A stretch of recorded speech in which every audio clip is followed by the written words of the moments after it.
Hapa nataka nikupe maisha ya watoto wa kishua itakavyoweza kuporomosha maisha yao kwa sasa na hata baadaye.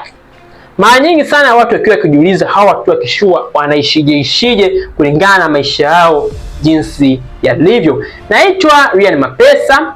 Usahau kunisubscribe kwa upande wa YouTube, usahau kunifollow kwa upande wa TikTok, Instagram na Facebook ili wa kwanza kupata habari hizi kem.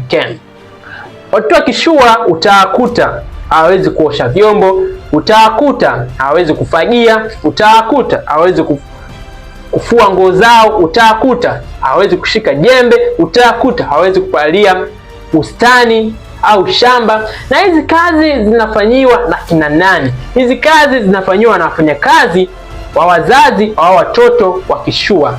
Leo nipende kuambia wazazi, huo muda mnaotumia kwa ajili wafanyakazi kwa ajili wakawafanyia watoto wenu hizo kazi. Lakini wewe mzazi una jukumu ya kumfundisha mwanao kuosha vyombo, una jukumu ya kumfundisha mwanao kupika chakula, una jukumu ya kumfundisha mwanao kupiga deki, una jukumu ya kumfundisha mwanao kufua nguo zake. Hiyo ndio jukumu yako ya wewe mzazi. Usitumie muda wako kumwajiri mfanyakazi kwa ajili ya kuja kumfanyia mwanao hizo kazi. Leo unaweza ukawepo duniani, lakini kesho unaweza usiwepo duniani, na baadaye mtoto wako atakuja kupoteza fursa za kazi hivi anaziona. Kwa sababu gani? Akija kuajiriwa na kama hujamfundisha hizi kazi akiwa bado mdogo, na baadaye akija kuajiriwa atakosa hizi kazi.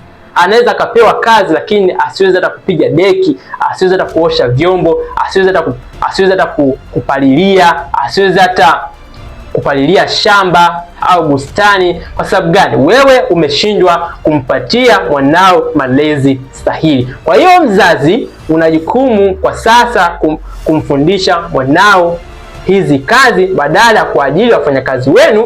Basi mnaweza kutumia muda wenu wa kuwafundisha watu wenu hizi kazi. Asanteni sana, niwatakie maandalizi mema ya Krismasi na sherehe za mwaka mpya. Asanteni.